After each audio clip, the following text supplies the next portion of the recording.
You've been on the road for a few hours. Windows cracked just enough to let in the smell of pine and asphalt, that perfect blend that tells your brain freedom is only as far as the next mile marker. Up ahead, a green sign flashes. Route 29, Charlottesville 50 miles, Lynchburg 90. You probably wouldn't slow down to consider what happened along this stretch in the 90s and early 2000s. Yet once you know, you'll never look at a quiet two-lane highway the same way again. Now imagine you're a college student heading home for the weekend. You miss the last campus shuttle, and a well-dressed stranger in a beige pickup pulls over.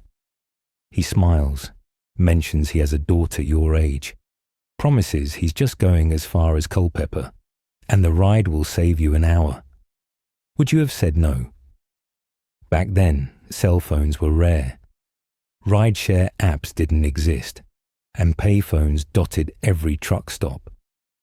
Most of the women who vanished near Route 29 simply wanted to get from point A to point B. They trusted good manners and a polite smile, and that trust was exploited by someone investigators now call the Route 29 stalker. Let's rewind to 1996. You feel the May humidity settling over central Virginia. 25-year-old Alicia Showalter Reynolds leaves Baltimore before dawn. She's on her way to meet her mother for lunch in Charlottesville. She never arrives. Days later, searchers find her maroon Mercury Tracer abandoned on the shoulder near Culpeper. Witnesses report seeing a man flagging down cars, claiming something is wrong with their vehicles, and offering them a ride to a service station. Alicia's body turns up 2 months later in a remote hayfield. The cause of death is blunt force trauma. Her purse, her jewelry, her dreams of completing a PhD in chemistry, all gone with one horrific decision to pull over for a stranger. If you're already gripping the steering wheel a little tighter, good, but we're just getting started. Less than a year after Alicia disappears, 19-year-old Anne Carolyn McDaniel leaves her part-time job at a restaurant in Orange County. She's seen climbing into a small sedan outside a convenience store. 6 weeks later, hunters discover her charred remains in a rural field. The fire erased most physical evidence, yet DNA suggests she fought back.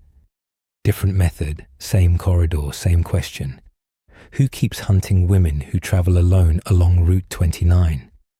You might wonder whether these cases are truly connected. The FBI wondered too. Special Agent Larry McCann, one of the Bureau's most seasoned profilers, spent countless nights driving the highway, mapping times, dates, weather, even local events that might have attracted transient traffic. His conclusion: the offender blends in.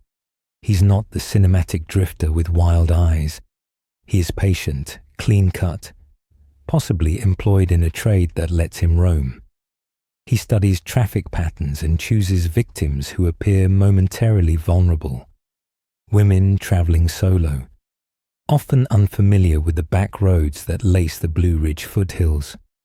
According to McCann, the killer's comfort zone stretches roughly 40 miles, long enough to keep bodies hidden, but close enough to rush home, wash clothes, and greet neighbors like nothing happened.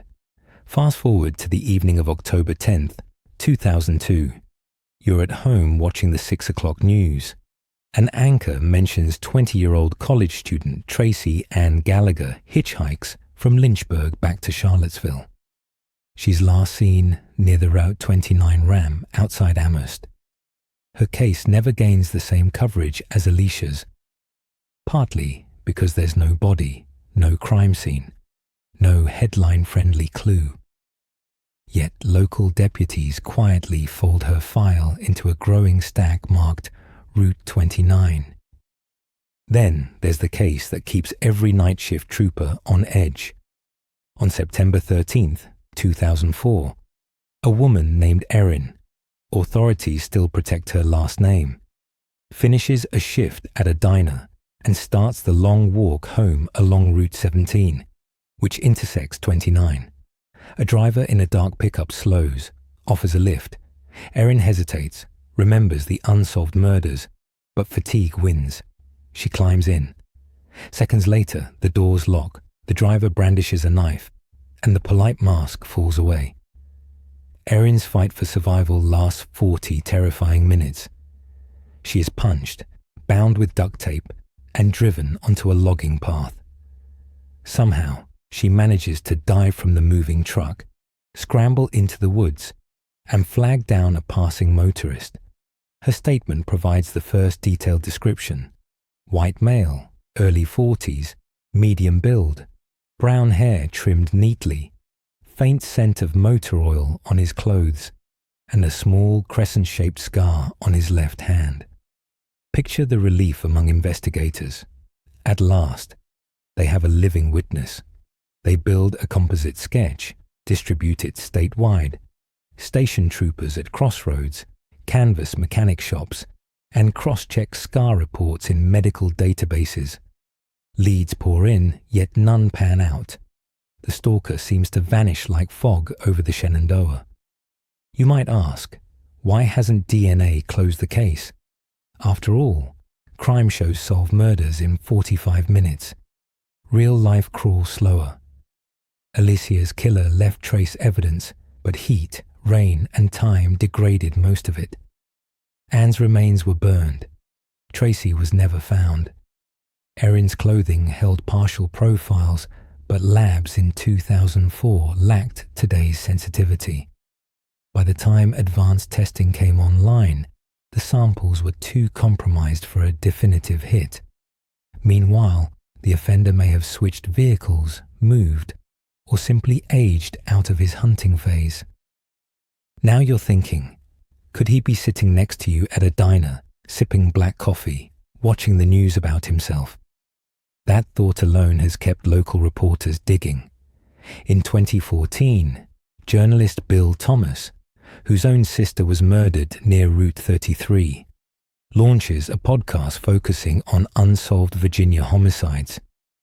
He interviews Erin.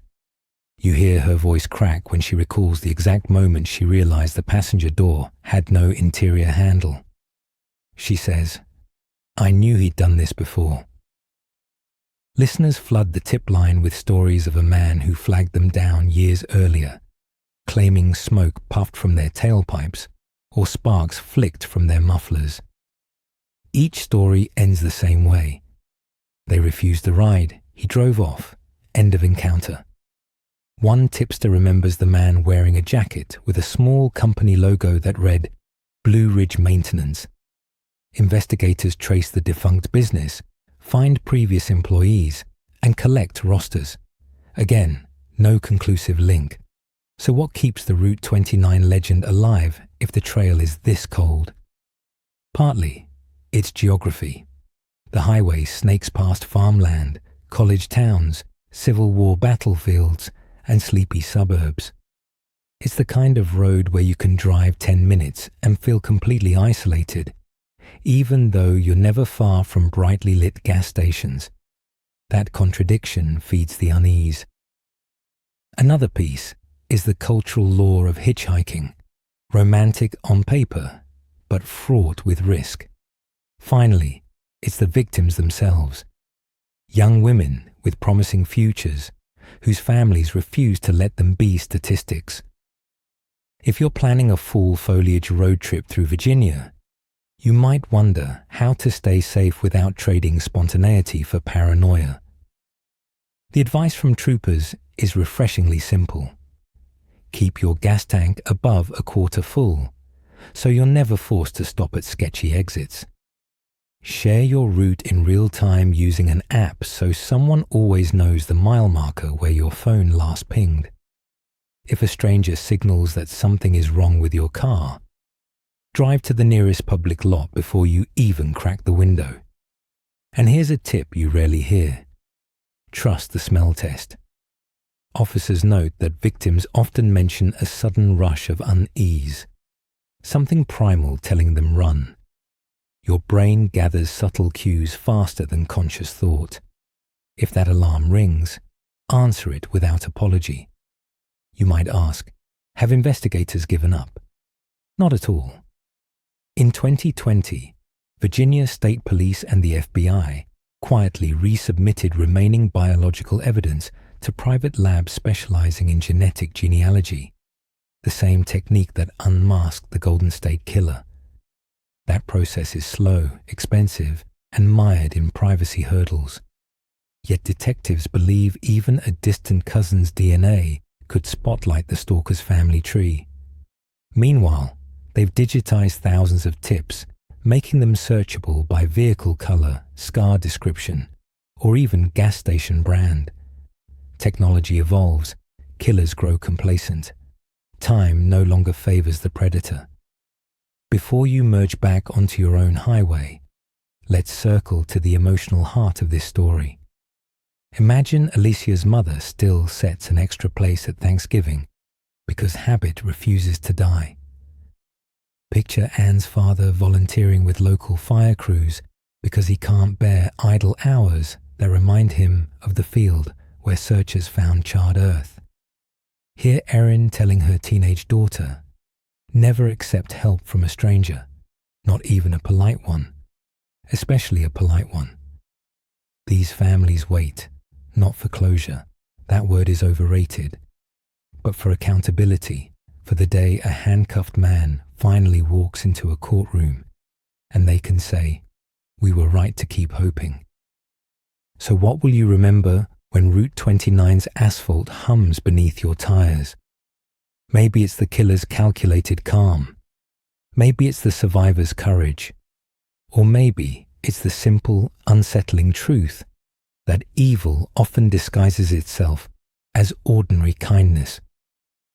Let that knowledge sharpen your instincts rather than dull your sense of adventure, because roads are meant for exploring, but you deserve to return home with nothing more than good stories and a camera roll of sunsets. Stay alert, stay curious, and keep moving forward. After all, the highway is only as dangerous as the choices we make along the way. Take care out there.